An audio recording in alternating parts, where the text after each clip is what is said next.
کھڑا کیا کہ شاہ اسرائیل داؤد کی ترتیب کے مطابق خداوند کی حمد کریں۔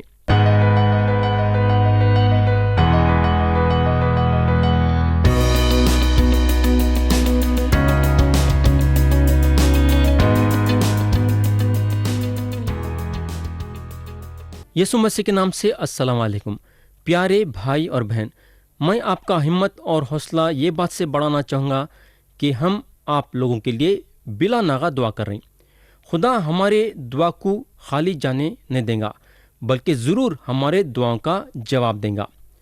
آپ لوگوں کو یاد ہوگا کہ گئے سو وقت ہم عزرا کی کتاب اور باب 1 پہ غور کرے تھے۔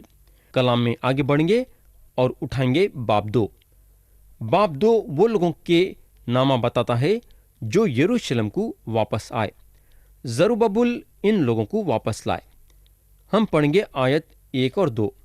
یہاں لکھا ہوا ہے، ملک کے جن لوگوں کو شاہ بابل نبوکدنضر بابل کو لے گیا تھا، ان اسیروں کی اسیری میں سے وہ جو نکل آئے اور یروشلم اور یہودا میں اپنے اپنے شہر کو واپس آئے، یہ ہیں: وہ زربابل، یشو، نہمیہ، سرایہ، رلایہ، مردکی، بلشن، مسفر، بگوائی، راہوم اور بانا کے ساتھ آئے۔ اسرائیلی قوم کے مردوں کا یہ شمار ہے۔ پیارے بھائی اور بہن، اگر آپ غور کریں گے، یعنی کہ آیت 2 میں ایک آدمی جس کا نام ہے نہمیہ، یہ نام آیت 2 میں دیا گیا ہے۔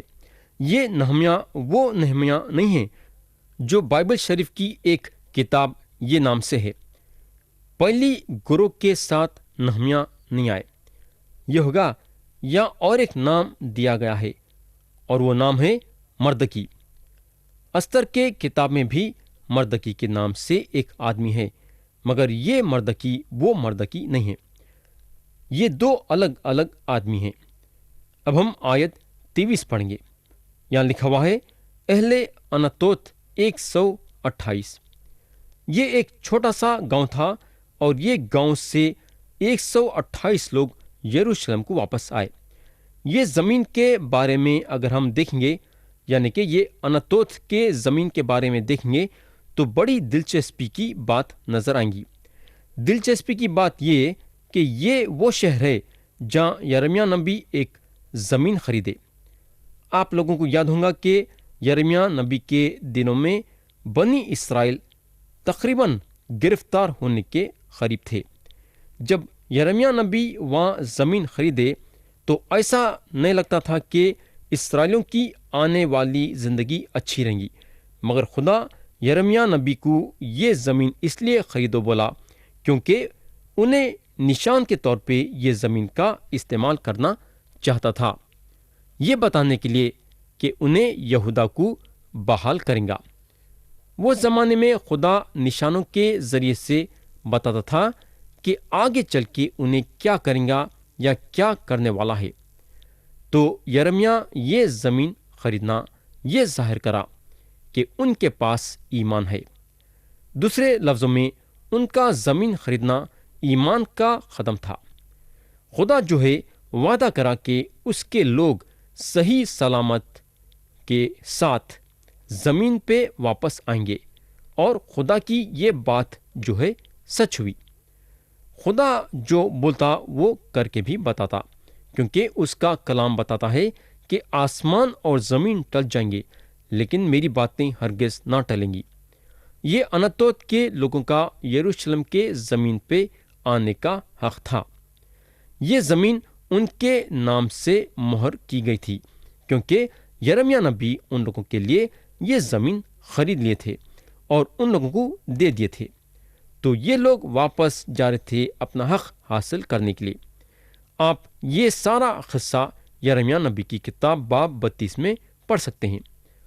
پیارے بھائی اور بہن، اگر ہم دیکھیں گے تو اس میں ہم کو کئی روحانی سبقیں ملیں گی۔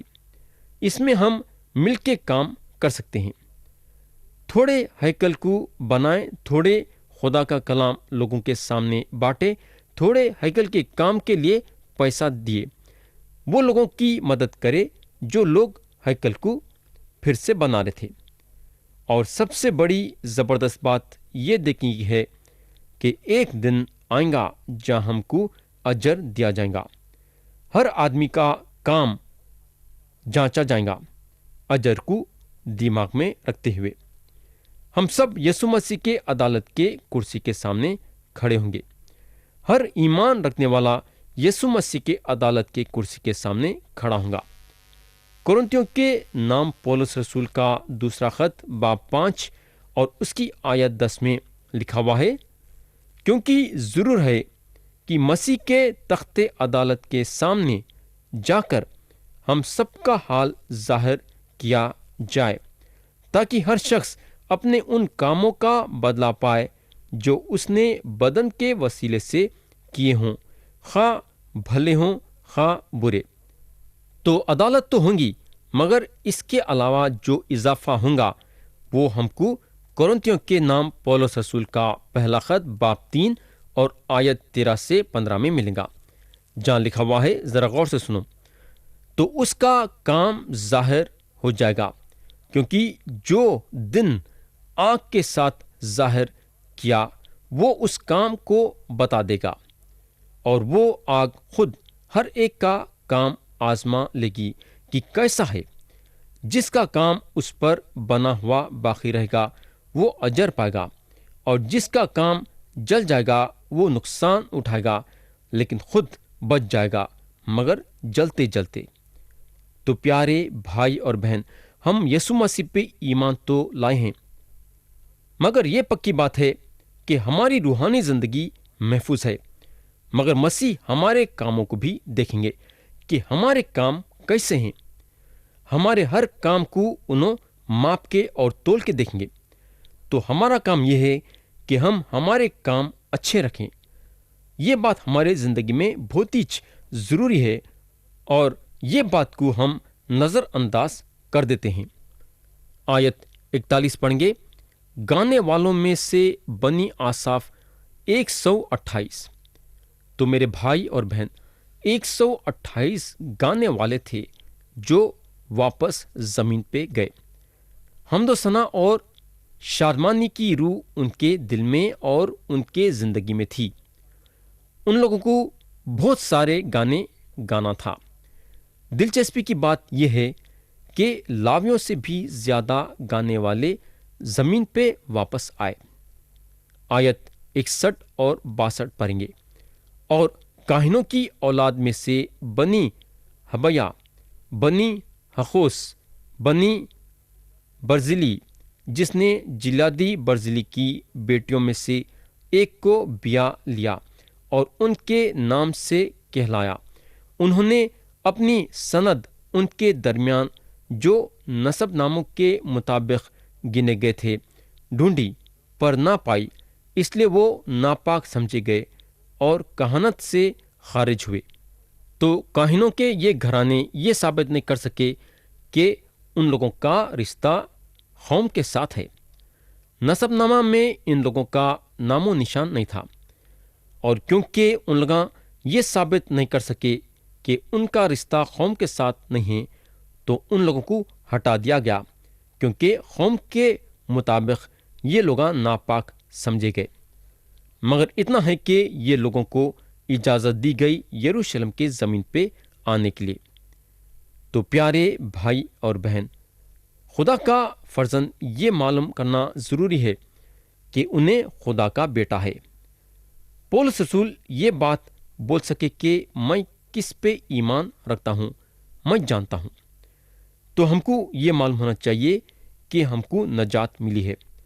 تیموتھیوس کے نام پولس رسول کا دوسرا خط باب 1 اور اس کی آیت 12 میں پولس بولتے ہیں، اسی باعث سے میں یہ دکھ بھی اٹھاتا ہوں، لیکن شرماتا نہیں، کیونکہ جس کا میں نے یقین کیا ہے اسے جانتا ہوں، اور مجھے یقین ہے کہ وہ میری امانت کی اس دن تک حفاظت کر سکتا ہے۔ تو پیارے بھائی اور بہن، ہم پھر سے عزرا کے کتاب پہ آئیں گے اور پڑھیں گے باب 2 اور اس کی آیت 64 اور 65۔ یہاں لکھا ہوا ہے، ساری جماعت مل کر 42,300 60 کی تھی۔ ان کے علاوہ ان کے غلاموں اور لونڈیوں کا شمار 7337 تھا، اور ان کے ساتھ 200 گانے والے اور گانے والیاں تھیں۔ تو کلام کا یہ حصہ ہم کو یہ بتاتا ہے کہ زروبابل کے نیچے کتنے لوگ یروشلم کو واپس آئے۔ جماعت کی گنتی ہوئی 42,360، اور نوکر چاکر اور لونڈیاں 7,337 تھے، اور گانے والے یعنی کہ مرد اور عورتیں 200 تھی۔ تو یہ سارے جو ہیں گنتی کو اکٹھا کریں گے تو اس کی پوری گنتی 49,897 ہوتی ہے۔ تو یہ ختم ہوا باب 2، اور اب ہم اٹھائیں گے باب 3۔ پیارے بھائی اور بہن، گرفتار ہونے کے بعد یہ پہلی گروہ جو یروشلم کو آئی، ان کی گنتی صرف 50,000 کے آس پاس تھی۔ دوسری گروہ جن کو عزرا لائے تھے وہ صرف 2,000 کے آس پاس تھے۔ اس کے علاوہ دوسرے اور بھی تھے جو آئے تھے، سب ملا کے 60,000 کے آس پاس تھے ہوں گے۔ لیکن اس کے علاوہ کئی اسرائیلیاں تھے جو بابل کے زمین پہ ٹک گئے تھے اور وعدے کے زمین پہ آنا نہیں چاہتے تھے۔ اب ہم یہ تیسرا باب شروع کریں گے اور پڑھیں گے اس کی آیت 1۔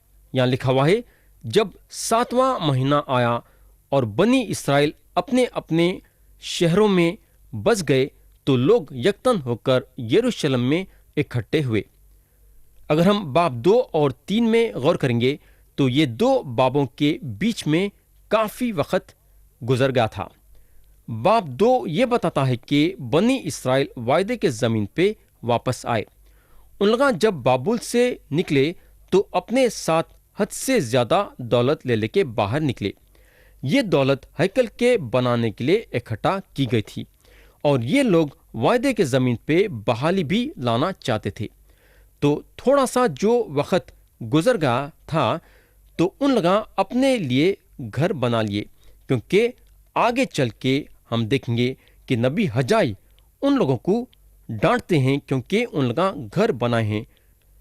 یہ لوگ ہیکل کے کام کو لے کے آگے بڑھنے کے بجائے اپنے گھراں بنانے میں مصروف ہو گئے تھے۔ تو کافی وقت گزر گیا تھا۔ آیت 2 میں لکھا ہوا ہے، تب یشو بن یوسدخ اور اس کے بھائی جو کاہن تھے اور زروبابل بن سیالتیل اور اس کے بھائی اٹھ کھڑے ہوئے، اور انہوں نے اسرائیل کے خدا کا مذبح بنایا تاکہ اس پر سوختنے قربانیاں چڑھائیں، جیسا مرد خدا موسیٰ کی شریعت میں لکھا ہے۔ پیارے بھائی اور بہن، یہاں ایک دلچسپی کی بات یہ غور کرنے کی ہے کہ یہ لوگ خدا کے کلام میں تلاش کرنے لگے، اور ان لوگوں کو یہ بات کا پتہ چلا کہ موسیٰ کے شریعت میں کیا لکھا ہوا ہے۔ جب ان لوگوں کو پتہ چلا کہ کیا لکھا ہوا ہے تو ان لوگوں کے خیالوں میں یہ بات پیدا ہوئی کہ جو کچھ شریعت بتا رہی ہے وہ صحیح ہے، اور ان لوگوں کو شریعت کے خلاف جانا نہیں ہے۔ تو ان لوگ صرف وعدے کے زمین پہ نہیں آئے، بلکہ وعدے کے زمین پہ آنے کے ساتھ ساتھ ان لوگ شریعت کو بھی ماننے کے لیے تیار ہو گئے، یعنی کہ خدا کے دیے ہوئے شریعت کے طرف بھی رجوع ہوئے۔ تو یہ لوگ خدا کے کلام کو اپنا اختیار بنائیں۔ تو یہاں ہمارے لیے کچھ سیکھنے کو ملتا ہے۔ لوگ کیا بولتے ہیں اور کیا سوچتے ہیں اہمیت نہیں رکھتا۔ خدا کا کلام ہمارے لیے بہت ہے، اور سارے صلاح اور مشورے خدا کے کلام میں ہیں، اور یہ صلاح اور مشورے ان کے لیے ہیں جو خدا کے ساتھ وفاداری جتاتے ہیں اور اس کے صلاح اور مشورے کے ساتھ اپنی زندگی کو لے کے آگے بڑھتے ہیں۔ تو ہم لوگوں کے باتوں کے ذریعے سے یا پھر طور طریقوں کے ذریعے سے آگے بڑھنا نہیں ہے۔ ہم کو خدا کا پیغام سنانا ہے اور خدا کی تعلیم دینا ہے۔ ہم کو پوری طریقے سے خدا کے کلام میں نظر کرنا ہے۔ تو ہم جب پوری طریقے سے خدا کے کلام پہ نظر کریں گے، ہم کو خوش رہنے کے لیے دوسرے کتابوں کی ضرورت پیدا نہیں ہوگی۔ خدا کا کلام ہر چیز کا ذریعہ ہے، اور ہمارے زندگی میں ہر ایک حصے کا سوال کا جواب خدا کے کلام میں ملے گا۔ اب ہم پڑھیں گے آیت 3۔ یہاں لکھا ہوا ہے، اور انہوں نے مذبح کو اس کی جگہ پر رکھا، کیونکہ ان اطراف کی قوموں کے سبب سے ان کو خوف رہا اور وہ اس پر خداوند کے لیے سوختنی قربانیاں یعنی صبح اور شام کی سوختنی قربانیاں چڑھانے لگے۔ تو جو مذبح بنائے وہ سوختنی قربانی چڑھانے کا مذبح تھا۔ یہ مذبح جیسا ہم دیکھ چکے ہیں کہ یسوع مسیح کے صلیب کے بارے میں بات کرتا ہے۔ تو جو سوختنی قربانی یہ لوگ چڑھانے لگے یسوع مسیح کے بارے میں بات کرتی ہے اور اس کے بارے میں بات کرتی ہے جو قربانی انہوں ہمارے لیے دیے۔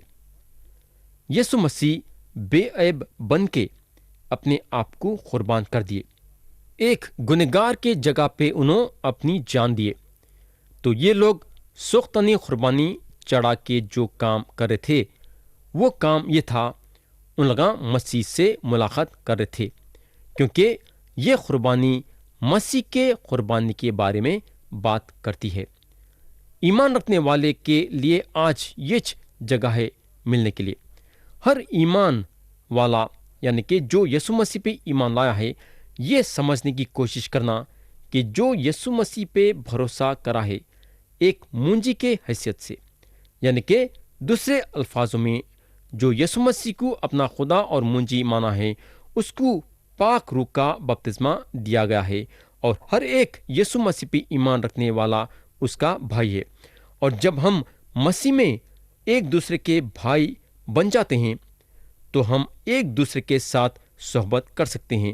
صحبت کا مطلب انگریزی زبان میں فیلوشپ۔ تو ہمارا بھائی وہ ہے جس کے ساتھ ہم صحبت کر سکتے ہیں۔ صحبت کا مطلب یہ نہیں کہ آدمی کا رنگ کالا ہے یا گورا ہے۔ صحبت کا مطلب یہ نہیں ہے کہ آدمی کے پاس کتنی دولت ہے۔ صحبت کا مطلب یہ نہیں کہ آدمی کا عہدہ کیا ہے وغیرہ وغیرہ۔ صحبت کا مطلب یہ ہے کہ کیا ہمارا بھائی یسوع مسیح پہ ایمان رکھتا ہے یا نہیں۔ تو یہ بہت ضروری ہے۔ اگر ایک شخص خدا کا فرزند ہے تو وہ شخص اور میں ایک دوسروں کے ساتھ مل کے صحبت کر سکتے ہیں۔ تو یہ ایک زبردست بات ہے۔ تو پیارے بھائی اور بہن، جو لوگ بابل سے واپس آئے ان میں ایکتا تھی، یہ ایک دوسروں کے ساتھ بندھے ہوئے تھے۔ زبور لکھنے والے لکھتے ہیں، دیکھو کیسی اچھی اور خوشی کی بات ہے کہ بھائی باہم مل کر رہیں۔ تو یہ لوگ جو بابل سے واپس اپنے وعدے کے زمین پہ آئے تھے غریب تھے اور نرم دل کے تھے۔ ان لوگاں عہدے کی تلاش میں نہیں تھے بلکہ خدا کے مرضی کو اپنے زندگی میں پورا کرنے کی کوشش کر رہے تھے۔ آپ اور میں دنیا کے آخری دنوں میں زندگی گزار رہے ہیں، یاد رکھو، اور ہم نرمی کے ساتھ اپنی زندگی گزارنا ہے۔ ہم کو حلیم بننا ضروری ہے۔ زبر کی کتاب باب 25 اور آیت 9 میں لکھا ہوا ہے، وہ حلیموں کو انصاف کی ہدایت کرے گا، ہاں وہ حلیموں کو اپنی راہ بتائے گا۔ ہم کو حلیم بننا ضروری ہے میرے دوست۔ لوگ جو ہیں ہمیشہ بڑے بڑے کام کرنے کی کوشش کرتے ہیں۔ میرے بھائی اور بہن، ہم کو بڑے بڑے کام کرنے کی ضرورت نہیں ہے۔ ہم کو جو کرنا ہے وہ یہ کرنا ہے کہ ہم ہمیشہ یسوع مسیح کے ساتھ ملاقات کرنا، جیسا یہ لوگ کر رہے تھے جو بابل سے واپس اپنے وعدے کے زمین پہ آئے تھے۔ اب ہم آیت 4 اور 5 پڑھیں گے۔ یہاں لکھا ہوا ہے، اور انہوں نے نوشتے کے مطابق خیموں کی عید منائی اور روز کی سختنی قربانیاں گن گن کر جیسا جس دن کا فرض تھا دستور کے موافق چڑھائیں۔ اس کے بعد دائمی سختنی قربانی اور نئے چاند کی اور خداوند کی ان سب مقررہ عیدوں کی جو مقدس ٹھہرائی گئی تھیں، اور ہر شخص کی طرف سے ایسی قربانیاں چڑھائیں جو رضا کی قربانی خوشی سے خداوند کے لیے گزرانتا تھا۔ تو یہ لوگ خدا کے کلام کے طرف رجوع ہوئے اور یہ لوگ مذبح بنائیں، اور اب ان لوگاں ہیکل کے بنیاد کو ڈالنا شروع کرتے ہیں۔